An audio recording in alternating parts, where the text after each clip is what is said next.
ભાર નહીં કે મારે નોરતા રમવા જવું છે, નોરતા રમવા જવું છે. હવે એ તૈયારી થઈ ગઈ છે.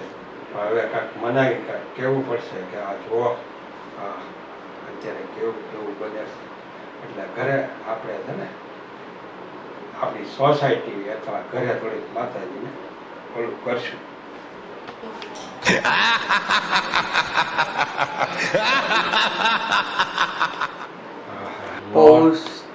પહેલાના નોરતા કેવા હતા, શેરીઓના ગરબા રમાતા. અત્યારે તો નોરતા કેવા પૂરતું છે. અત્યારે નોરતા ના ક્યાંય બહાર નીકળવા જેવું નથી, બહાર નીકળવા જેવું નથી. છતાંય તો એ તો કહેશે કે હાલો નોરતા રમવા જવું છે. રાધા એ આવશું. ગરબા રમો તોય તકલીફ, ગરબા રમવા તો લઈ જવા નથી અને ઘરમાં રમો તો પણ તકલીફ. બોલ હવે મારે આ આદમીને શું કરવું?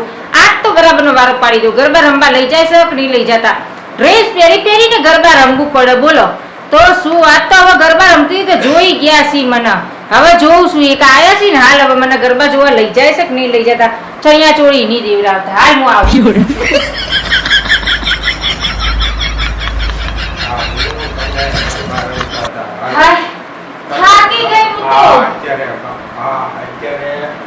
ગરબા તમે કહો ને નોરતા ચાલુ છે, નોરતા અને બહાર જવું છે. પણ તમે છે ને આજકાલમાં તમે પેલા ઓલો કઈ છાપા વાંચો છો કે નહીં?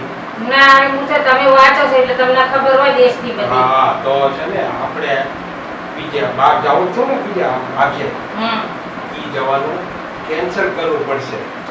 મને ખબર જ હતી. હા પણ શા માટે કેન્સલ કરવું પડે ઈ તો તમારે પૂછવું પડે ને. હા તો કેમ હવે નહીં લઈ જવાના? એટલે તમે વાત કરતો ને તો કે ગેસ ચાલુ રાખ્યો તો ને એટલે ફટાફટ ઊભી થઈ જતી રહેતી. એમાં છે ને હા હવે કો શું કહેતા હતા કો? હજી તો 16 વર્ષની છોકરી બાળા છે, હજી તો નાબાલિગ છે. હા હજી તો એના ઉંમરે હજી નથી થઈ.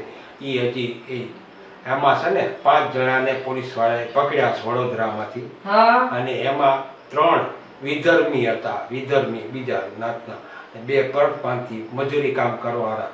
એટલે આવા બનાવ બને છે. એટલે આપણને એમ થયું એની આત્માને શાંતિ મળે એટલે આપણે આ છે ને આ વખતે નોરતા બહાર છે ને બહાર રમવા ન જવા.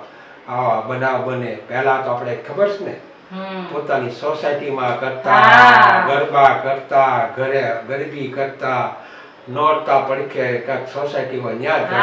બધું બદલાઈ ગયું. જમાનો બદલાઈ ગયો. પાસ લઈને લઈને બધા રમવા જાય છે. બોલો હવે ઈ રમવા તો સેજે માં-બાપને પડી નહીં છોકરીઓની. રાત્રે 2-3 વાગે છોકરીઓ આવે તો માં-બાપને કસી એમ કે મારી છોકરી ગરબા રમવા ગઈ. એટલે આ શું થાય કોને ખબર? એટલે આ વખતે છે ને ગરબા રમવાનું આપણે જવાનું ખરી, ગરબે રમશું પડખેની સોસાયટીમાં. પડખેની સોસાયટીમાં જશું. આ વખતે આ સોસાયટીમાં તો આપણા ક્લબમાં નહીં જાવ. એ લોકો બંધ રાખે છે. એટલે આ તો આપણે મરણ થઈ ગયું તોય રાખે. આ તો એક એની દીકરી વડોદરા શહેર જે સંસ્કૃતિની ધામ છે વડોદરા, એના આત્માને શાંતિ મળે. એને એના આ જે 5 ધર્મ છે ને એને કડકમાં કડક સજા આપવી જોઈએ. આ સરકાર ગુજરાત સરકાર એવી હોય ને કડકમાં કડક સજા જલ્દી પતે એના આત્માના. બીજું તો આપણે શું કરીએ? ના તમે સાચું કહો છો. હકીકતમાં હવે ગરબા રમવા એટલે તમે મને નહોતા લઈ ગયા રમવા નહીં? હા એટલે ચણિયા ચોળી નો દેવડાઈ કા? એટલે લાવવાના જ હતા ને. હા તો હવે આપણે છે ને ઘરે માતાજીના ગરબા રમશું અને બાર ક્લબમાં નહીં જાવ. દીકરીઓનું ધ્યાન રાખવાનું. આપણે હજી તો આપણે તો નાની દીકરી છે. અત્યારે એટલે ભાઈઓ તથા બહેનો અમારી તમને વિનંતી કરું છું જ્યાં જાઓ ને ત્યાં સલામતી હોય ને ત્યાં જાજો. ત્યાં ઈ સિવાય તમે કોઈ પણ જણે જતા નહીં. એમાં ખાસ દીકરીઓ ખાસ ધ્યાન રાખે હો. ખાસ આ અમારી ઈલિસાવતી ફક્ત આ એમને આત્માને શાંતિ મળે એ આટલું જ વિડીયો ખાસ બનાવ્યો છે. અરે હવે આ વિડિયો ગમ્યો હોય તો લાઈક કરો, શેર કરો અને સબસ્ક્રાઇબ કરજો. હા. મોગલમાં તમારી આશા પૂરી કરશે. આવજો ત્યારે રામ રામ. હેપી નવરાત્રી. નોરતાનું છે. બધાને નોરતાની શુભકામના. નોરતા સારી રીતે જાય અને દશેરા પણ સારી રીતે ઉજવો એ અમારી પ્રાર્થના છે. તો પછી હાલો હું જાઉં છું હવે. અભિનંદન માંગુ છું અને તમે સબસ્ક્રાઇબ કરજો હો. સબસ્ક્રાઇબ જરૂરથી કરજો હો. હા આવજો ત્યારે રામ રામ. Fiore.